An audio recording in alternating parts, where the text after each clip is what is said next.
Hello guys, welcome back to my mini blog. তো সকাল সকাল ঘুম থেকে উঠে রেডি হয়ে এই যে বেরোবো। তো তার আগে আমি যখন ভিডিও করছি মা কি একটা বলছিল, তো আমি খুব বকবক করছিলাম।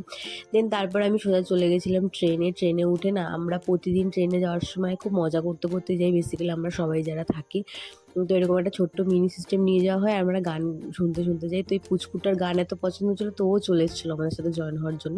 তো দেন আমি অফিসে ঢুকে গেছি। আর অফিসে ঢোকার পরে আমি জানি না কেন আমার ওয়েদারটা যদি এরকম হয়, মেঘলা ওয়েদার বা বৃষ্টি হয়, আমার ভিডিও করতে এত ভালো লাগে, এত ভালো লাগে। তো আজকেও সেম ওয়েদারটা ছিল মেঘলা মেঘলা। তো দেন আমি ভিডিও করে নিয়েছিলাম দাঁড়িয়ে দাঁড়িয়ে। তারপর আজকে বাড়ি আসার সময় চলে গেছিলাম একটা বৌদির দোকানে, মানে আমাদের একটা দাদার ওয়াইফ। তো সে একটা দোকান দিয়েছে, সে মানে দাদা বৌদি দুজনে মিলেই দোকানটা দিয়েছে বেসিক্যালি।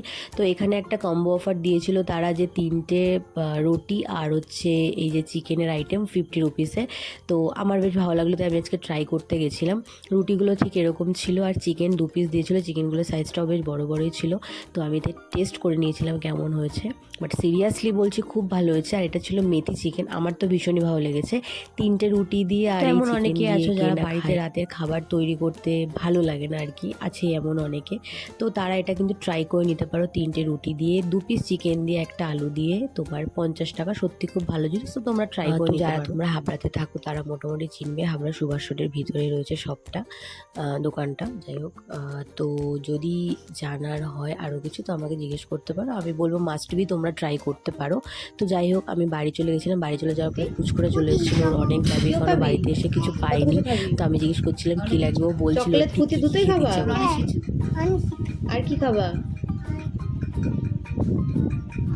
ক্যাডবেরি চকলেট বলো তো। আর আর আর তো তারপর ওর সাথে গল্প করে নিয়ে আমি রাতে করে নিয়েছিলাম ডিনার। তো ডিনারে ছিল আলু সিদ্ধ আর পনিরের তরকারি। পনির আমি ভালোখানে একটা নিয়েছিলাম। তো আজকে ব্লগে একটুখানি, তোমরা ভালো থেকো, সুস্থ থেকো।